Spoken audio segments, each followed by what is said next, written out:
నమస్కారం.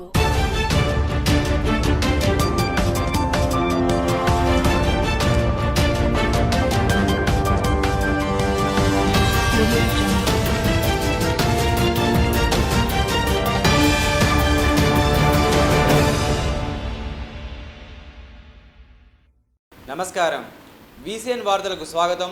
ముందుగా ముఖ్యాంశాలు. ప్రభుత్వం అందించే ప్రతి పైసా ప్రజా ప్రయోజనార్థం వినియోగించాలి. రాష్ట్ర finance commission chairman Sircilla Rajaiah. She team Bharosa centre ద్వారా 110 జంటలను ఏకం చేసిన జిల్లా పోలీసులు. హాజరైన జిల్లా ప్రధాన న్యాయమూర్తి శ్రీవాణి, ఎస్పీ జానకి షర్మిల. విద్యార్థులంతా మౌలానా అబ్దుల్ కలాం ఆజాద్ జీవితాన్ని మార్గదర్శకంగా తీసుకోవాలి. జిల్లా కలెక్టర్ అభిలాష అభినవ్. పెండింగ్లో ఉన్న స్కాలర్షిప్ రియంబర్స్మెంట్ బకాయిలను విడుదల చేయాలి. PDSU ఆధ్వర్యంలో అంబేద్కర్ చౌక్ నుండి వివేకానంద చౌక్ వరకు విద్యార్థుల ర్యాలీ.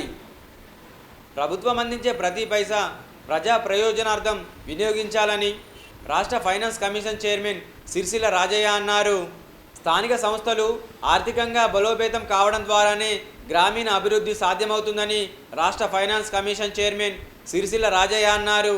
ఆదిలాబాద్ కలెక్టరేట్ సమావేశ మందిరంలో బుధవారం కమిషన్ చైర్మన్ అధ్యక్షతన జరిగిన సమీక్ష సమావేశంలో కమిషన్ సభ్యులు రమేష్, కార్యదర్శి కాత్యాయనిదేవి, జిల్లా కలెక్టర్ అభిలాష్ అభినవ్, ఉమ్మడి ఆదిలాబాద్ జిల్లా కలెక్టర్లు, అదనపు కలెక్టర్లు, స్థానిక సంస్థల ప్రతినిధులు, సంబంధిత శాఖ అధికారులు పాల్గొన్నారు. ఈ సందర్భంగా చైర్మన్ మాట్లాడుతూ గ్రామీణాభివృద్ధి వేగవంతం కావాలంటే స్థానిక సంస్థల ఆర్థికంగా స్థితి బలోపేతం కావడం అత్యవసరమని తెలిపారు. షీ టీమ్ భరోసా సెంటర్ల ద్వారా 110 జంటలను పోలీసులు కలిపారు. నిర్మల్ జిల్లాకు చెందిన చిన్న గొడవలతో విడిపోయిన భార్యాభర్తలను కౌన్సిలింగ్ చేసి మళ్ళీ కలిసేలా షీ టీమ్ భరోసా సెంటర్లు జిల్లా పోలీస్ యంత్రాంగం ప్రత్యేక కార్యక్రమం చేపట్టింది. ఇందులో భాగంగా గత సంవత్సరం నుండి నేటి వరకు ఎస్పీ జానకి షర్మిల ఆధ్వర్యంలో 110 జంటలను కలిపారు. జిల్లా పోలీస్ కార్యాలయంలో ప్రత్యేక కార్యక్రమం ఏర్పాటు చేసి మళ్ళీ కలిసిన జంటల గురించి వివరించారు. ఈ సందర్భంగా జిల్లా ప్రధాన న్యాయమూర్తి శ్రీవాణి, ఎస్పీ జానకి షర్మిల మాట్లాడుతూ చిన్న గొడవలకు పోయి, పంతాలకు పోయి, పట్టింపులకు పోయి సంసారాన్ని నరకం చేసుకుంటున్నారని, భార్యాభర్తలు ఇద్దరు కలిసి ఉంటేనే కుటుంబం సౌఖ్యంగా ఉండి సమాజం బాగుంటుందని అన్నారు.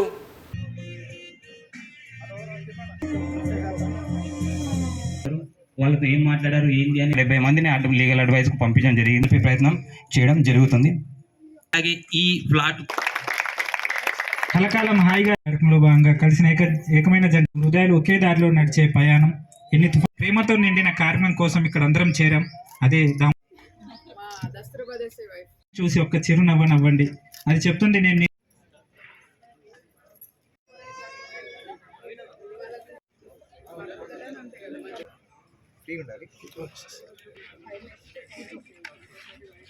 పత్రాన్ని స్వీకరించాల్సిందిగా కోరుతా ఉన్నాం. ఉమెన్ ఎస్ఐ, ఆ తర్వాత శ్రీమతి కె సుష్మితి, ఆ తర్వాత HC.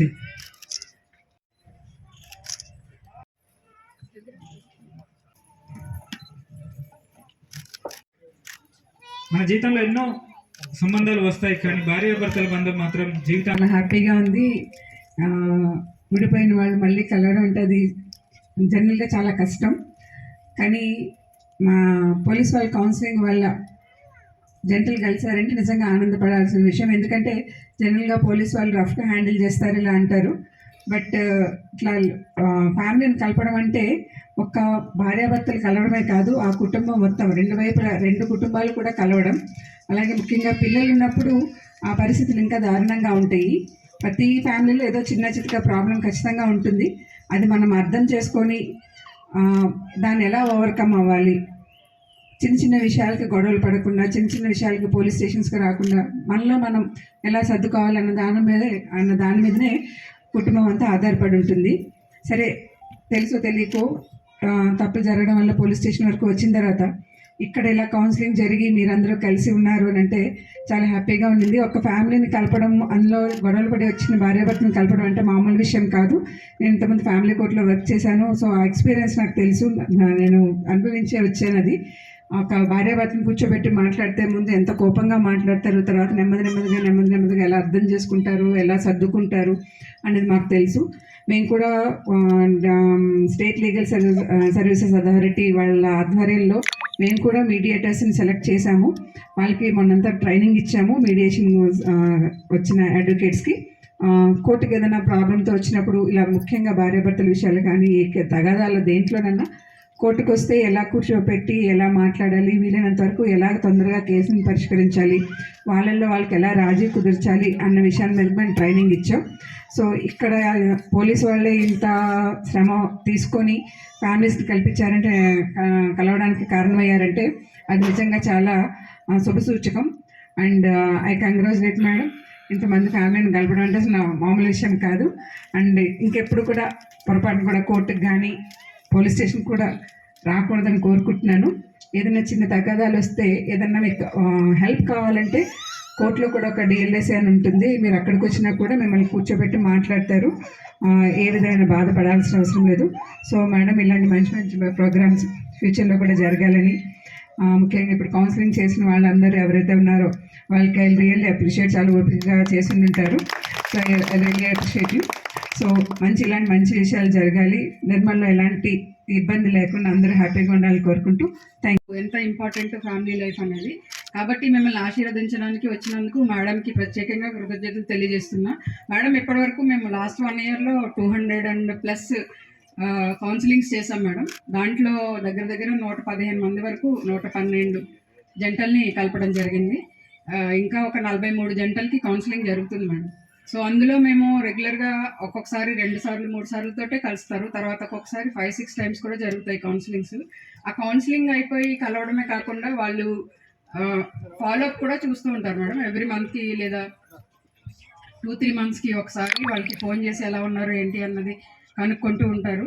సో వాళ్ళు అందులో సక్సెస్ఫుల్ జంటలు ఈరోజు కొంతమంది రావడం జరిగింది మేడం. వాళ్ళందరికీ కూడా వీళ్ళందరూ కొంతమంది మా పోలీస్ ఆఫీసర్స్ వైఫ్స్ ఉన్నారు, వాళ్ళతోటి వాళ్ళకి తాంబూలాలు ఇప్పించడం జరిగింది మేడం. ఎందుకంటే మా పోలీస్ ఆఫీసర్స్ పనిచేయడానికి వెన్నెముక వీళ్ళే. సో వీళ్ళని కూడా ఇందులో భాగస్వామ్యం చేయాలి. వాళ్ళు కూడా వాళ్ళ ఎక్స్పీరియన్స్ షేర్ చేసుకున్నారు, ఎట్లయితే మంచి ఫ్యామిలీ లైఫ్ ఉంటుంది అన్నది వాళ్ళు కూడా అడ్వైస్ చేయడం జరిగింది. ఈరోజు ఈ ప్రోగ్రామ్కి వచ్చినందుకు ఈ బిజీ షెడ్యూల్లో మీరు మళ్ళీ థ్యాంక్స్ చెప్తున్నాను మేడం. అలాగే ఈ భరోసా ఫ్యామిలీ కౌన్సిలింగ్ సెంటర్లో ఎవరైతే కానిస్టేబుల్స్, ఎస్ఐలు, సిఐ వర్క్ చేస్తున్నారో వాళ్ళని మీ చేతుల మీదుగా సర్టిఫికేట్స్ ఇచ్చి ఆశీర్వదించాల్సిందిగా కోరుతున్నాను మేడం. Thank you.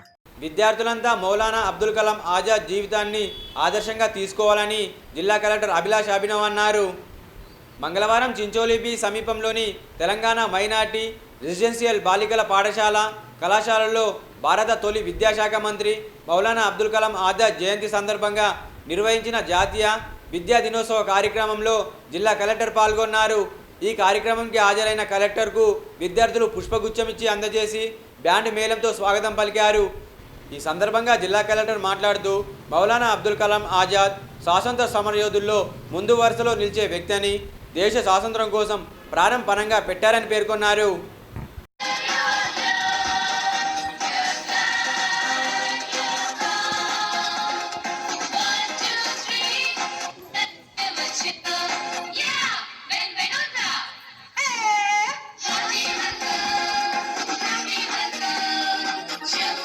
సందర్భంగా ఈ రోజును మనం జరుపుకుంటున్నాము. మౌలానా అబ్దుల్ కలాం ఆజాద్ 1888 నవంబర్ 11న మక్కాలో జన్మించారు. ఈయన 11 సంవత్సరాలు విద్యాశాఖ మంత్రిగా పనిచేశారు. స్ఫూర్తిగా చేతి గురువులారా, విశ్వానికి విజ్ఞానం అందించే ఆది గురువులారా, రాజు పేద భేదం చూపని ఉపాధ్యాయులారా, రాజు పేద భేదం చూపని ఉపాధ్యాయులారా, ఎంత చెప్పినా తరగతి. देखिए आजकल हम लोग देखते हैं कि बहुत सारे बच्चे माता पिता को बहुत अच्छे से देखते नहीं हैं. ये बहुत बहुत गलत है. आप लोग सब छोटे हैं तो हमारी जिम्मेदारी पूरी की पूरी उनके तरफ बनती है.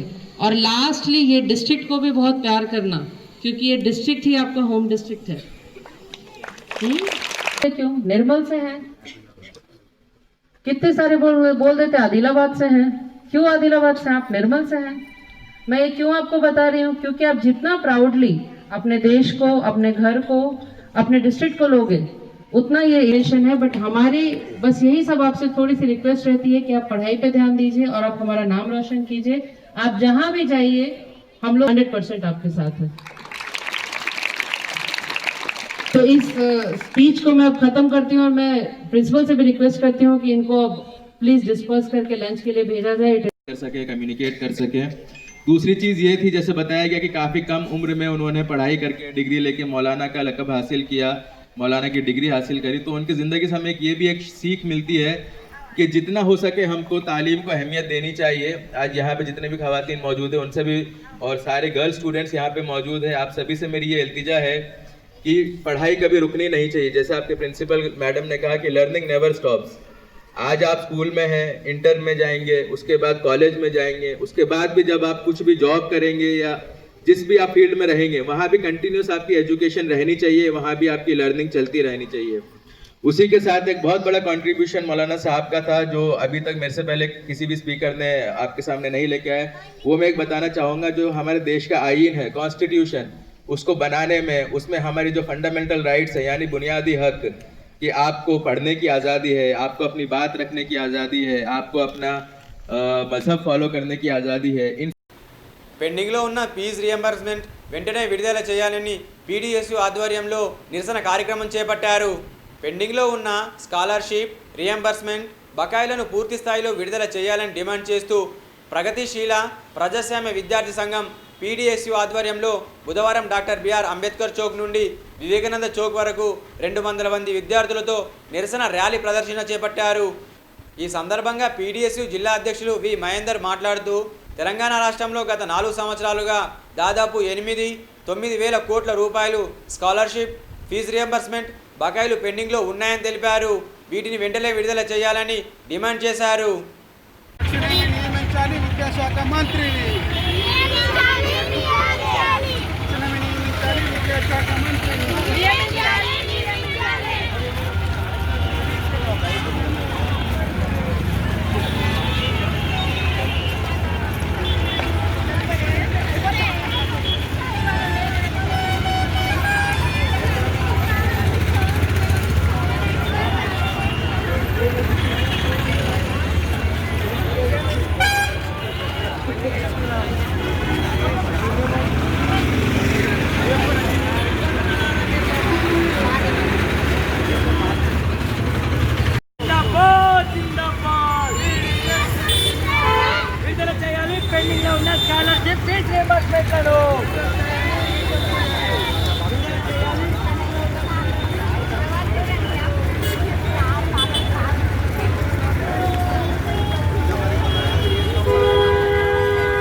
తెలంగాణ రాష్ట్ర వ్యాప్తంగా దాదాపుగా 9,000 కోట్ల స్కాలర్షిప్, ఫీ రియంబర్స్మెంట్ బకాయిలు పెండింగ్లో ఉన్నాయి.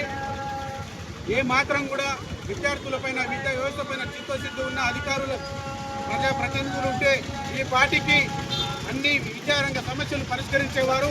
సోయి లేకుండా కొత్తగా ఏర్పడిన కాంగ్రెస్ ప్రభుత్వం 2 సంవత్సరాలు కావస్తున్నా కూడా పార్టీ ఫిరాయింపులు, ఎమ్మెల్యేలతో, మంత్రి పదవులతో, స్థానిక ఎన్నికలతో అదే పట్టుకొని ఊగులాడుతున్నారు. కానీ ఏ ఒక్కరు కూడా విద్యార్థుల పరిస్థితి ఏంటని చూసిన పాపాన పోలేదు. ప్రతి సంవత్సరం విద్యార్థులు రోడ్లు ఎక్కుతూనే ఉన్నారు.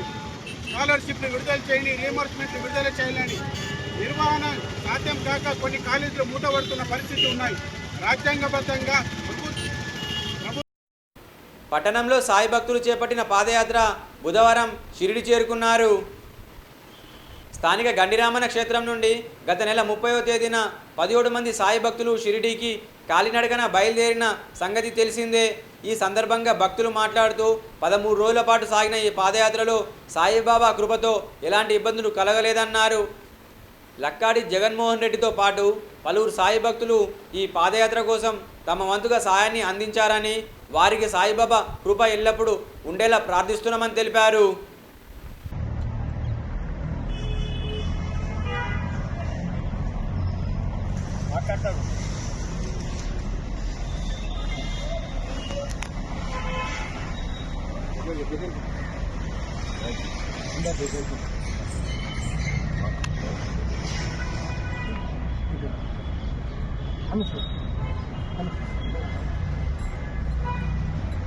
सच्चिदानंद सद्गुरु साईनाथ महाराज की जय। సాయిరామ్ సాయిరామ్. షిరిడి నిర్మల్ నుండి పాదయాత్రగా షిరిడీకి 15 రోజుల కొనసాగడం జరిగింది. 17 మంది భక్తులతో 11వసారి షిరిడీకి పాదయాత్రగా వచ్చాము. బాబా అనుగ్రహం వల్ల అందరం కూడా ఎలాంటి ఇబ్బంది జరగకుండా, ఎలాంటి ఆటంకాలు జరగకుండా బాబా మాకు చక్కగా తీసుకురావడం జరిగింది. అదే మాదిరిగా మాకు సహకరించినటువంటి జగన్మోహన్ రెడ్డి అన్నగారికి, మరి అదే మాదిరిగా దాతలకు, మరి మార్గమధ్యంలో మాకు సహకరించినటువంటి భక్తులందరికీ కూడా బాబా కృపా కటాక్షాలు ఉండాలని కోరుకుంటున్నాను. అదే మాదిరిగా ప్రతి సంవత్సరం కూడా సాయి దీక్ష సేవా సమితి అధ్యక్షులు లక్కడి జగన్మోహన్ రెడ్డి గారి ఆధ్వర్యంలో ఈ పాదయాత్ర కొనసాగుతున్నది. వారికి, వారి కుటుంబానికి బాబా యొక్క ఆశీస్సులు ఉండాలని కోరుకుంటున్నాను. మరి అదేవిధంగా నాతో వచ్చినటువంటి పాదయాత్ర భక్తులందరికీ కూడా వారి కుటుంబానికి బాబా ఆశీస్సులు ఉండాలని వేడుకుంటున్నాను. సాయిరామ్ సాయిరామ్. నువ్వే చెప్పి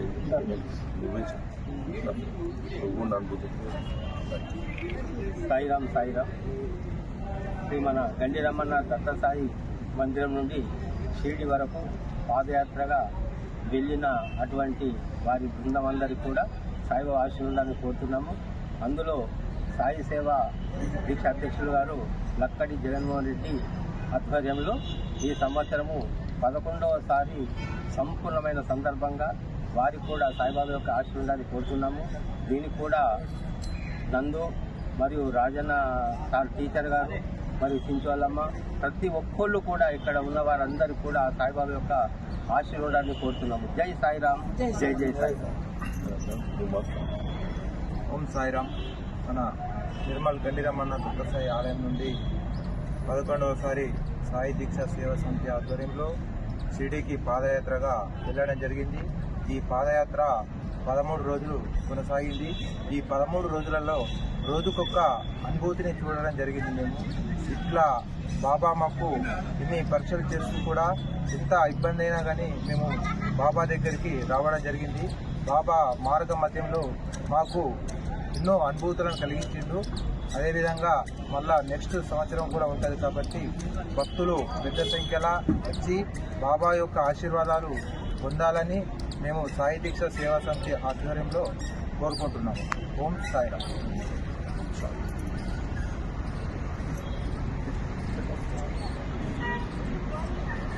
నిర్మల్ జిల్లా సిఐటియు 2వ మహాసభల్ని ఘనంగా నిర్వహించారు. నిర్మల్ జిల్లా రిటైర్ ఉద్యోగుల సంఘ భవనంలో నవంబర్ 11, 12 తేదీల్లో సిఐటియు నిర్మల్ జిల్లా 2వ మహాసభని నిర్వహించారు.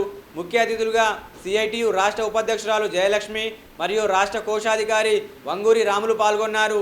ఈ సందర్భంగా వారు మాట్లాడుతూ అంగన్వాడీ ఉద్యోగుల గ్రాట్యుటీ, పర్మనెంట్ హామీలు వెంటనే అమలు చేయాలని కోరారు. ఈ వార్తలు ముగించే ముందు ముఖ్యాంశాలు మరోసారి. ప్రభుత్వం అందించే ప్రతి పైసా ప్రజా ప్రయోజనార్థం వినియోగించాలి. రాష్ట్ర finance commission chairman Sircilla Rajaiah. She team Bharosa centre ద్వారా 110 జంటలను ఏకం చేసిన జిల్లా పోలీసులు. హాజరైన జిల్లా ప్రధాన న్యాయమూర్తి శ్రీవాణి, ఎస్పీ జానకి షర్మిల. విద్యార్థులంతా మౌలానా అబ్దుల్ కలాం ఆజాద్ జీవితాన్ని మార్గదర్శకంగా తీసుకోవాలి. జిల్లా కలెక్టర్ అభిలాష అభినవ్. పెండింగ్లో ఉన్న స్కాలర్షిప్ రియంబర్స్మెంట్ బకాయిలను విడుదల చేయాలి. పీడీఎస్యూ ఆధ్వర్యంలో అంబేద్కర్ చౌక్ నుండి వివేకానంద చౌక్ వరకు విద్యార్థుల ర్యాలీ. తిరిగి రేపు ఇదే వేళ కలుసుకుందాం. నమస్కారం.